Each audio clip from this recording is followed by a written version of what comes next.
Hello everyone, welcome back once again. आज हम discuss करने जा रहे हैं क्लास 6 एनसीईआरटी सोशल स्टडी का 7th चैप्टर।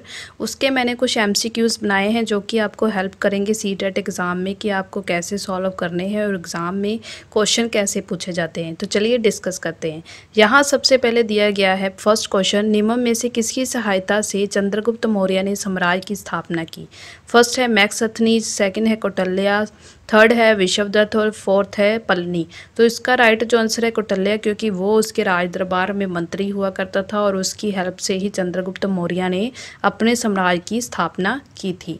सेकंड क्वेश्चन है चंद्रगुप्त मौर्य का पुत्र कौन था। First Chanakya, second Ashoka, third Bindusara और फोर्थ है समुद्रगुप्त। तो इसका जो राइट आंसर है वो है बिंदुसार।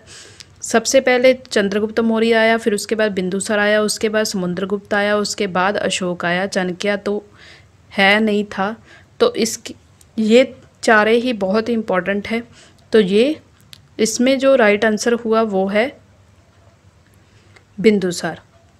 नेक्स्ट क्वेश्चन है थर्ड, निम्न में से शहरों में से किस में अशोक के शिलालेख नहीं पाए गए हैं। नेगेटिव पूछा गया है। फर्स्ट है लुम्बिनी, सेकंड है कलसी, थर्ड है गरनार और फोर्थ है कामरूप।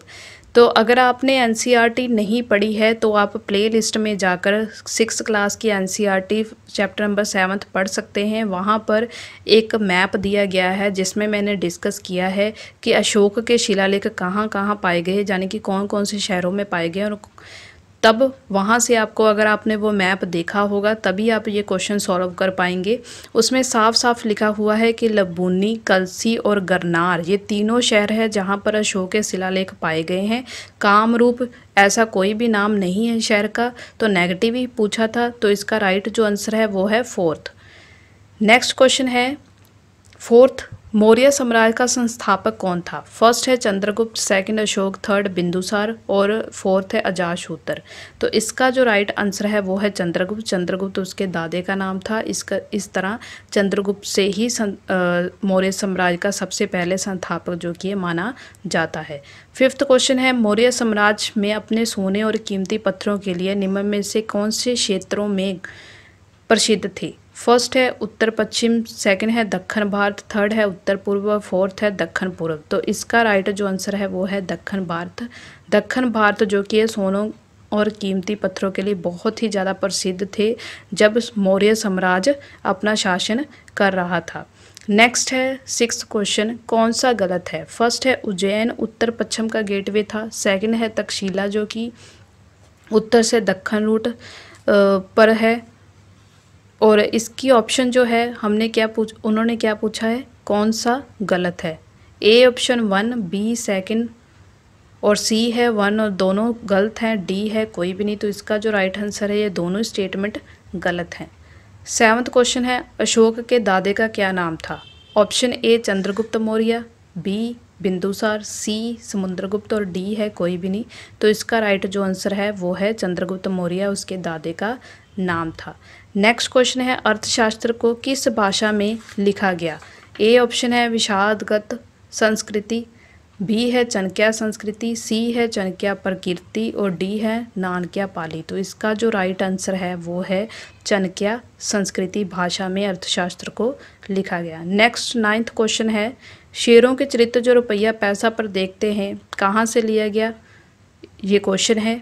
ऑप्शन ए दी गई है सारनाथ में एक विशाल स्तंभ उन्हें पत्थरों को काट कर बनाया गया, बी सांची के स्तंभ जो पत्थर को बनाया गया वो अशोक ने बनाया, सी है बिंदुसार ने बनाया, या डी सभी ने। तो इससे पूछा गया है कौन सा सही है। फर्स्ट ऑप्शन है ए, सेकंड है बी, थर्ड है बी सी और फोर्थ है डी। तो इसका जो राइट आंसर है वो है ए, क्योंकि शेरों के चित्र जो रुपया आज हम देखते हैं कि एक रुपये की साइड में शेर का चित्र बनाया गया है, ये सारनाथ के एक विशाल स्तंभ पत्थरों को काट कर बनाया गया था, वहाँ से लिया गया है। तो ये बहुत ही इंपॉर्टेंट क्वेश्चन है। नेक्स्ट है 10th क्वेश्चन, मौर्य साम्राज्य की स्थापना कब और किसने की। ए ऑप्शन चंद्रगुप्त मौर्य ने लगभग 2300 साल पहले की थी, बी है समुद्रगुप्त मौर्य ने लगभग 3000 साल पहले की थी, सी है बिंदुसार ने 3500 साल पहले की थी और डी है सभी ने की थी। तो इसका जो राइट आंसर है वो है चंद्रगुप्त मौर्य। जैसे कि मैंने पहले ही आपको बता दिया कि चंद्रगुप्त मौर्य अशोक के दादे का नाम था। तो नेचुरली बात है कि जब वो थे तब से ही साम्राज्य की स्थापना हुई, तो ये डेट भी बहुत इंपॉर्टेंट है, कब हुई, 2300 साल पहले। नेक्स्ट है 11 क्वेश्चन, जब एक ही परिवार के कई सदस्य एक के बाद राजा बनते हैं तो उन्हें क्या कहा जाता है? ए ऑप्शन वंश, बी परिवार, सी राजन और डी है स्मृति। तो इसका जो आंसर है वो है वंश। एक ही परिवार के सभी सदस्यों को जो कि है वंश माना जाता है। नेक्स्ट है 12 क्वेश्चन, मौर्य काल की वंशावली का सही क्रम क्या है? यानी कि सबसे पहले कौन आया, उसके बाद कौन राजा बना, उसके बाद कौन बना। तो ए ऑप्शन है चंद्रगुप्त, अशोक और बिंदुसार, बी ऑप्शन है अशोक, चंद्रगुप्त, बिंदुसार और सी ऑप्शन है चंद्रगुप्त, बिंदुसार, अशोक और डी है सभी। तो इसका जो राइट आंसर है वो है सी। सबसे पहले चंद्रगुप्त मौर्य आया, फिर उसके बाद उसका बेटा बिंदुसार आया और बिंदुसार का बेटा अशोक आए। तो ये भी बहुत ही इंपॉर्टेंट क्वेश्चन है। उन्होंने क्या पूछा था, सही क्रम पूछा था, तो ऐसे भी क्वेश्चन कई बार पूछे जाते हैं। नेक्स्ट है 13 क्वेश्चन, धाम जो डैश भाषा का शब्द है? ए संस्कृति, बी वैदिक और सी ग्रीक और डी है फारसी। तो इसका जो राइट आंसर है धाम संस्कृति है। धाम वो है जो अशोक ने अपनाया था कलिंगा की युद्ध करने के बाद, कि वो आज के बाद कभी भी युद्ध नहीं करेगा। उसने धाम एक धर्म अपनाया जिसमें उसने लोगों को उपदेश देना शुरू किया भी कभी भी किसी के साथ लड़ना नहीं चाहिए। तो इस तरह वो सबसे प्रसिद्ध राजा बन चुका था, क्योंकि उसने उस कलिंगा के युद्ध के बाद कभी भी कोई युद्ध नहीं किया और उसके वंश में जितने भी आगे पीढ़ियां आई उसको भी उन्होंने यही उपदेश किया कि हमारे परिवार में से आगे जाकर कोई भी युद्ध नहीं करेगा। तो ये बहुत ही इम्पोर्टेंट क्वेश्चन है।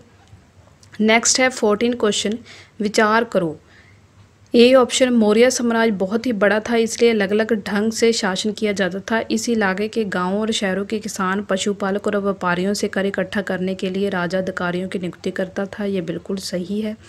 बी ऑप्शन दिया गया है, जो राजा के आदेशों की उल्लंघना करते थे अधिकारी उनको सजा भी देते थे और संदेहवाग एक जगह दूसरी जगह घूमते थे। ये भी बिल्कुल सही है। सी ऑप्शन है, जो राजा परिवार और वरिष्ठ मंत्रियों की सहायता से सब पर नियंत्रण रखता था। ये तीनों स्टेटमेंट बिल्कुल सही हैं। क्या पूछा है उन्होंने, सही चुनो। ए मतलब फर्स्ट ऑप्शन में ए सही ऑप्शन है, बी सही है, थर्ड में दिया गया ए बी दोनों सही हैं, फोर्थ में दिया गया ए बी सी तीनों सही हैं। तो ये तीनों स्टेटमेंट बिल्कुल सही है। ये आपको क्वेश्चन तभी समझ आएगा जब आप एनसीईआरटी पढ़ेंगे। एनसीईआरटी की एक एक लाइन में से स्टेटमेंट एज इट इज़ ही पूछे जाते हैं क्वेश्चन में, और वहाँ पर पूछ दिया जाता है कि विचार करो, उसके बाद पूछ लिया जाता है सही चुनो या गलत चुनो। तो ये वैसे ही स्टेटमेंट मैंने ऐसे ही बनाकर आपको क्वेश्चन दिया है। आई होप आपको ये समझ आने लग जाएगा एमसीक्यूज़ के द्वारा, ताकि आपको कल को अगर आप सीटेट एग्ज़ाम देंगे तब आपको कोई भी मुश्किल का सामना नहीं करना पड़ेगा। तो इसका जो स्टेटमेंट तीनों सही हैं, तो फोर्थ जो कि इसका राइट आंसर बना। नेक्स्ट है 15 क्वेश्चन, डैश नियमित ढंग से इकट्ठे किया जाता था जो विविध पदार्थों के रूप में प्राय ऐसे लोगों के लिए जाते थे जो स्वच्छ से इसे देते थे। ए ऑप्शन दिया कर, बी भेंट, सी नजराना और डी है बलि। तो इसका जो राइट आंसर है वो है नजराना। सबसे पहले हमने चैप्टरों में इसे पढ़ा, पहले कर लोगों से टैक्स लेना शुरू कर दिया, फिर नजराना जो लिया जाता था एक तरह का टैक्स ही था, वो कर के रूप में भी लिया जाता था और भेंट के रूप में भी लिया जाता था। तो ये बहुत इंपॉर्टेंट है, ये मौर्य साम्राज्य के टाइम पर इसका नाम पड़ा। नेक्स्ट क्वेश्चन है 16, अशोक के ज़्यादातर अभिलेख किस भाषा में यानी कि क्या भाषा में थे? ए ऑप्शन प्रकृति भाषा ब्रह्मी, बी प्रकृति भाषा अरामिक, सी प्रकृति भाषा ग्रीक और डी है सभी। तो इसका जो राइट आंसर है वो है प्रकृति भाषा और ब्रह्मी लिपि में लिखे गए थे। 16 क्वेश्चन है, राजा बनने के 8 साल मैंने कलिंगा विजय की, किसने कहा? ए ऑप्शन अशोक ने अपने अभिलेख में कहा, बी हरिसेन ने कहा, सी मैक्सथनीज ने कहा और डी कौटिल्य ने कहा। तो इसका राइट जो आंसर है वो है अशोक ने अपने अभिलेखों में ये बात कही थी कि राजा बनने के 8 साल बाद मैंने एक कलिंगा विजय किया था। ये उसके अभिलेख में लिखा हुआ है। 17 क्वेश्चन है, तटवर्ती उड़ीसा का प्राचीन क्या नाम है? ए कलिंगा, बी मध्य, सी पाटलिपुत्र और डी है पटना। तो इसका राइट जो आंसर है तटवर्ती उड़ीसा का प्राचीन नाम कलिंगा था। 18 आज का हमारा लास्ट क्वेश्चन, रामपुरवा में मिले एक मौर्य का स्तंभ डैश का हिस्सा है? ए ऑप्शन बिहार, बी मध्य, सी उत्तर प्रदेश और डी है पटना। तो इसका राइट जो आंसर है वो है बिहार। आई होप आपको मेरी ये वीडियो अच्छी लगी होगी। अगर आपको मेरी ये वीडियो अच्छी लगी है प्लीज़ इसे लाइक, सब्सक्राइब और शेयर ज़रूर कीजिए और मुझे कमेंट कर ज़रूर बताना कि आपके 18 में से कितने सही हुए हैं। मेरी इस वीडियो को वॉच करने के लिए आपका बहुत बहुत धन्यवाद।